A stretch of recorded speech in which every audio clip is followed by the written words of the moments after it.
Test 3. You will hear a number of different recordings and you will have to answer questions on what you hear.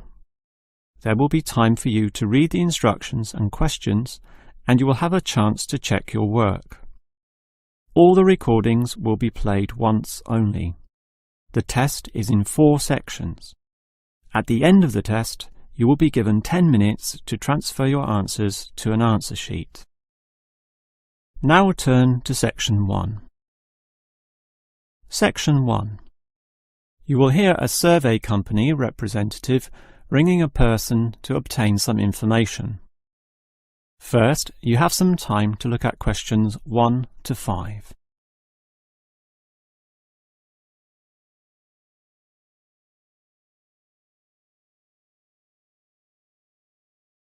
Now we shall begin.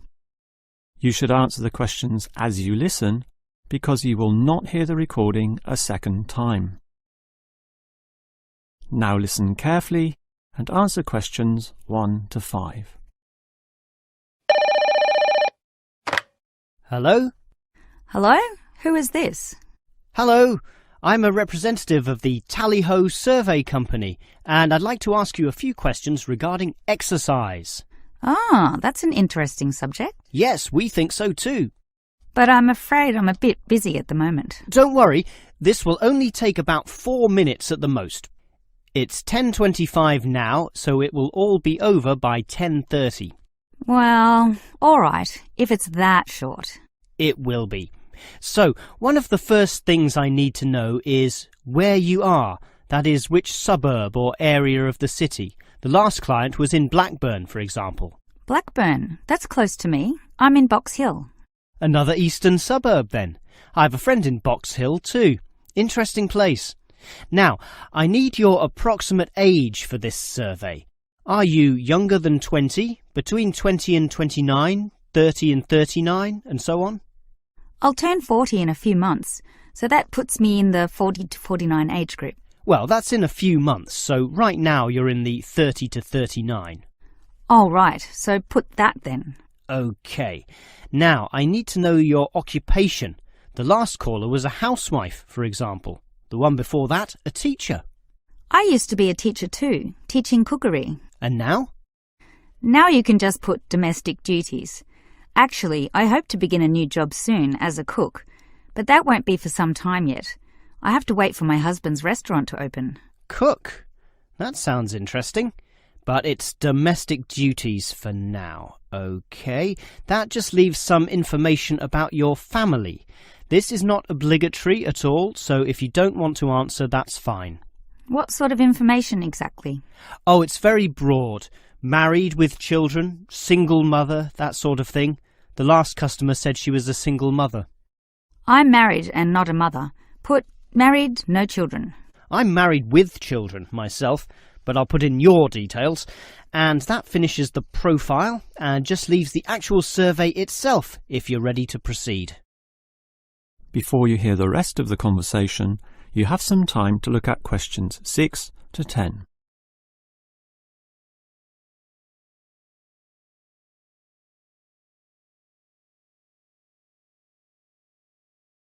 Now listen and answer questions 6 to 10.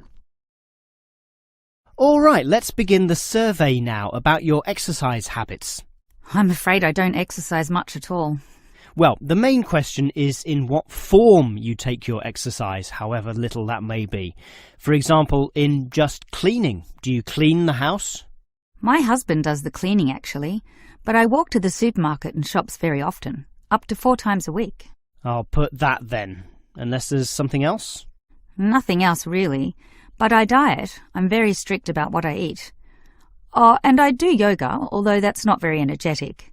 More a form of relaxation and to tighten my muscles. They're both important, of course. But what about sport? Do you undertake any sporting activities? This could be very infrequent. In the past, for example. My husband plays basketball at the local school, and I sometimes watch. When he was younger, he was in a basketball team, but I never participated. Have you done anything at all? I used to hike in a nearby national park. Well, that's a definite physical activity, so I'll put that, but not basketball. All right, that just leaves future exercise intentions. Do you plan or expect to do, at some stage, any form of exercise? I once dreamt of doing modern dance, but that's never going to happen. Realistically, I'm thinking about going swimming at the local aquatic centre, although my husband thinks we should just jog. I can't see myself doing that though. Too tiring. I can understand. I used to jog too, and it really makes you sweat. I'd say swimming's a much better option. But I'll be starting this job as a cook in my husband's restaurant. I imagine I'll be very tired doing all those late shifts. But if I have any energy left over, I might go to the aquatic centre to release some stress. All right, well, that's the end of the survey. Thank you very much for your time. That is the end of section 1. You now have half a minute to check your answers.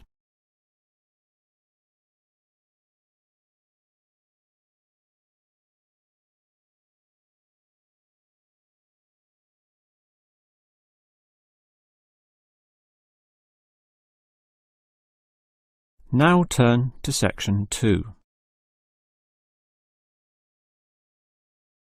Section 2.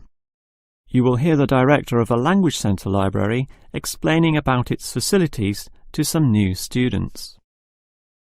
First, you have some time to look at questions 11 to 16.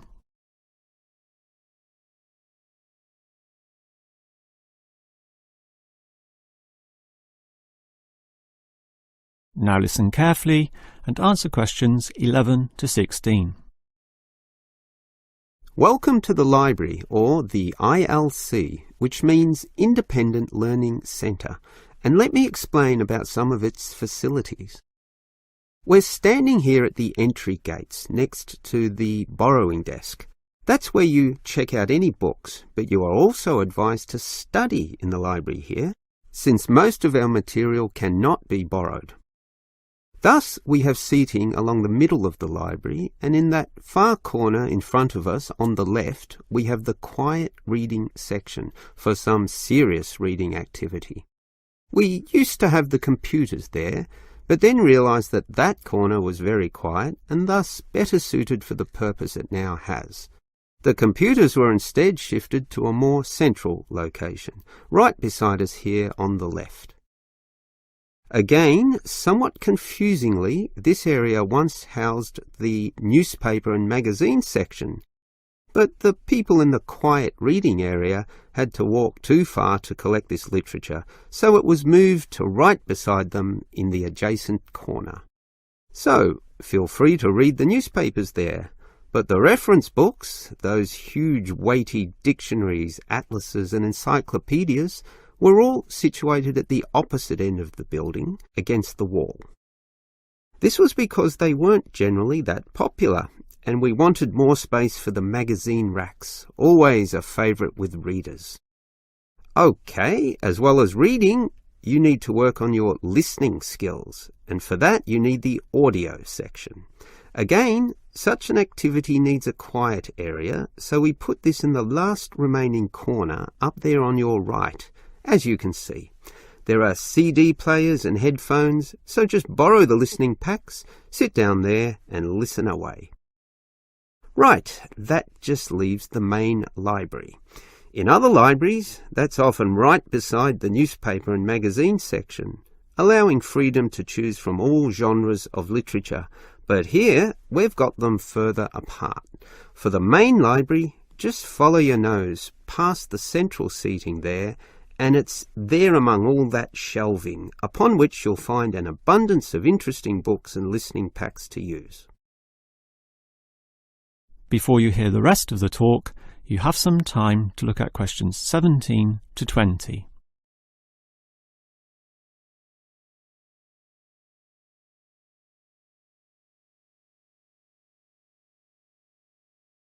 Now listen and answer questions 17 to 20.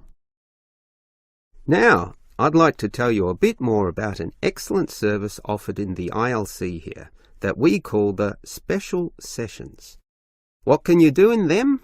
For a start, many of you need practice in speaking English, and for that we hold a special discussion session, led by a teacher. That can be noisy. In fact, we hope that it is noisy, since that would mean many people are talking. It's in the central seating area, and it used to be from 10:30 to 1:30, but we found that the noise was disturbing the regular ILC patrons, so we shortened and moved this discussion to the morning 9 a.m. time slot, when fewer people are in the centre. It goes for 1.5 hours. All right, what about writing skills? Well, we can help you there with another teacher. Now, writing is a fairly quiet activity, so that teacher stations him or herself in the quiet reading area from 1:30 until 3. The 10:30 to midday time slot cannot have a teacher for such writing skills, as they are all teaching in the morning. For this reason, of course, there cannot be an on-call teacher in the morning either. Although many people would like one, particularly the 10:30 to noon crowd, having just finished their early morning class. These students all have to wait until midday onwards, when, for 3 hours, a teacher will be stationed in the audio section, ready to deal with all those questions. Until recently, we had another teacher doing the 3 p.m. to 6 p.m. time slot in the central seating. But all the noise interfered with the late users of the ILC, so we had to cancel that. Also noisy can be the language exchange, where local students who want to learn your language will help you practice English. This is generally done in pairs, so the noise level is low enough not to need this exchange to run at 9 a.m, but at the more congenial time of 10:30 among the central seating. That must finish by 1:30 though, after which quieter and more individual activities take place. That is the end of section 2. You now have half a minute to check your answers.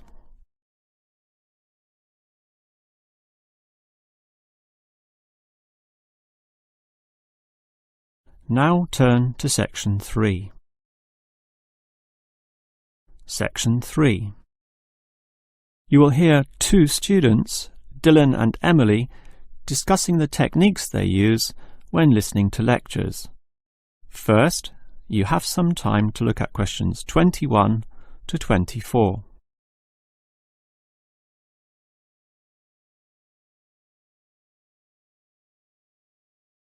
Now listen carefully and answer questions 21 to 24.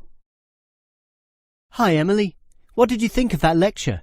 A bit hard to follow, but I have some good lecture listening note-taking strategies which really help, so I can review the lecturer's message later. Lecture listening note-taking strategies? Review it later? That sounds interesting. I must admit, I struggle a bit to take down the gist of what I hear. Look at my notes. Well, I can see a basic problem immediately. You're writing full words, such as century, when all you need is a C. And don't write increase, just draw an up arrow. And why write thousand when a TH will do? I see. Just use symbols. That's not a bad idea at all. It's the most basic strategy, allowing you to record information at a faster pace. These lecturers can talk faster than others too, so you don't want to waste any time. But you need to be very familiar with your set of symbols. Why? Because you'll have to look at these notes days, weeks, or even months afterwards when you begin writing your essay. So you'll need to be able to interpret them at a later stage. I think I can do this, even by looking at your notes. Imed must mean immediately. But regarding the lecture as a whole, I knew the professor would be giving a set of specific recommendations and comparing two alternative approaches, so I formatted my page in advance, adding the features consistent with the nature of what I was going to hear. I think I need an example of what you mean. Well, look at my page. Before the lecture, I drew large headings saying recommendations. You should always draw these, and I draw a table saying approach 1 and approach 2. At the end, I drew a flowchart, as obviously the final recommendation would be a step-by-step approach. Then I was prepared in advance to simply fill in the spaces. Wow! Now that's clever. Before you hear the rest of the talk, you have some time to look at questions 25 to 30.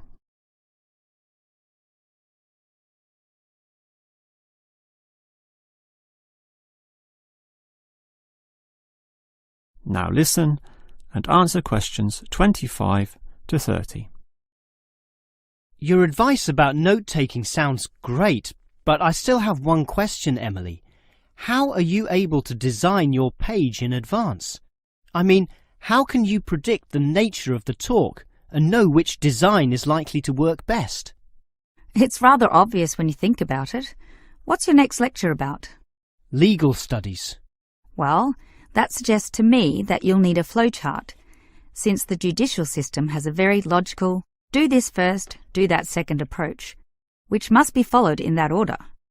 You know, all the processes that happen in the courtroom and the procedures that must take place to ensure complete legality. Sure, that's the way law is, very linear and orderly. But what about culture studies? That's just a mass of comparisons of different cultures. Which tells you that you'll need a table where, in tabular form, you can efficiently write down information. But often the lecture's not that simple. The professor throws in a really complex mix of ideas. Then use a spider graph, like the web a spider makes, where there's a central idea around which you attach all the associated thoughts and ideas and impressions. I see. I think I understand. And that would be very quick too, very efficient. I like that. But what about management theory? How would you approach that? The same as with culture studies. I'd use a network, which is basically the same as a spider graph, linking thoughts, although this time there are directions involved. It is this element that makes it different, the fact that the thoughts go one way and not the other. Okay, has directions. It sounds logical. And what about the other subjects, such as political science? There's no predictable order to that. Well, for that I'd just put my notes in a line, that is, in linear or straight line fashion, and these notes would use symbols, of course, to save time. Okay, that just leaves mass media. For that, I wouldn't have any special design at all. As you say, sometimes it's impossible to predict in what way lecturers will present their information, in which case the best you can do is pre-write headings, but not specific, just general, as in main 1, main 2, sub 1, 2 and 3, and so on. Okay. But always be prepared to adapt to the nature of the talk, using any one of the other methods if it becomes appropriate at the time. That is the end of section 3. You now have half a minute to check your answers.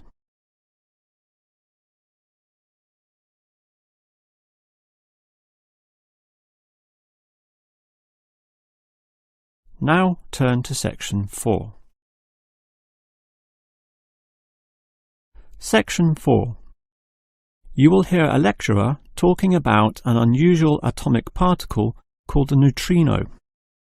First, you have some time to look at questions 31 to 35.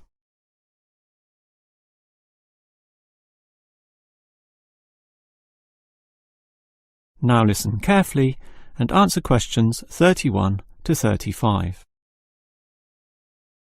When considering the smallest unit of matter, the atom, most people know of electrons, protons and neutrons, but almost none know of another particle, even though they are constantly emitted from the sun in the trillions, with 100 to 200 billion of them regularly passing through your body every second. To repeat, that's not thousands, not millions, but billions every second. You don't feel them because they are small. In fact, so tiny that we can barely detect their presence at all. These mysterious particles are called neutrinos. Despite such an abundance, detecting them is a huge undertaking, and there are many reasons for this. Firstly, the neutrino itself is so small that you need to eliminate absolutely all other particles around. To do this, you need what is called a clean room, one that has an extremely low level of dust, microbes, floating particles or chemical vapours. You probably don't know it, but the air around you right now has almost 40 million particles per cubic metre. In contrast, the cleanest of clean rooms has less than 10. The second problem is that you also need an environment with absolutely no background radiation. At the surface of the Earth, such radiation is all around, from the sun and sky, and from TVs and communication devices. The only way to screen out all that is to go underground, and I mean deep underground. For example, the Sudbury Neutrino Observatory in Canada uses an old nickel mine, one of the deepest in the world, and puts the observatory in its lowest tunnel, more than 2 kilometres below the surface. At such depths, stray radiation is sufficiently screened out to allow neutrinos only to pass by. The final problem is that you need an elaborate detection system, and this apparatus is huge, and its installation in this deep underground cavity presents quite a headache. Holding such a weighty construction safe and secure requires complex engineering work, such as rock bolting and support structuring. This obviously requires great care and takes a lot of effort. Before you hear the rest of the lecture, you have some time to look at questions 36 to 40.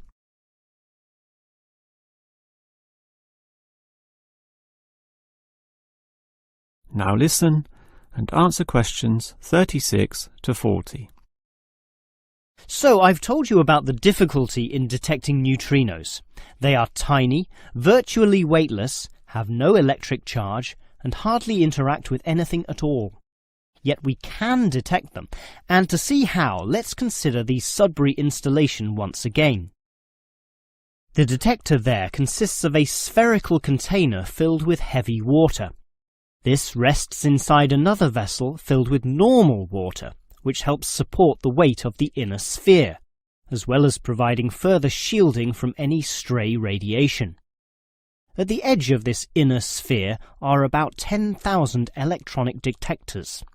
These are extremely sensitive, able to multiply 100 million times any electric current which occurs.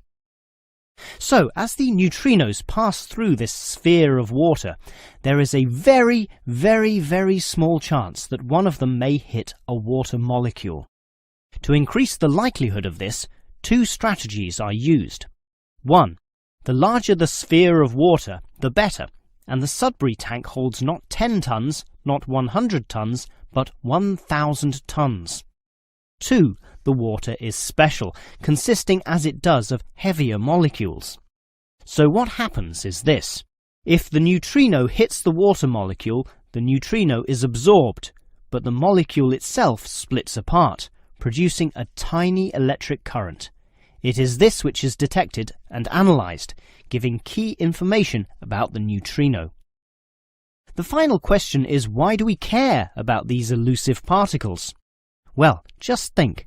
They can pass right through the core of our sun at the speed of light without being affected or losing strength. No other form of radiation can do that, meaning that the knowledge we get about neutrinos can help us to control them. With this ability, we can probe the centre of our Earth, the inner layers of our sun, and the outer limits of our solar system, and that makes it all worth the effort. That is the end of section 4. You now have half a minute to check your answers.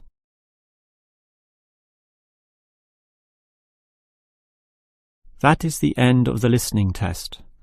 In the real IELTS test, you would now have 10 minutes to transfer your answers to the answer sheet.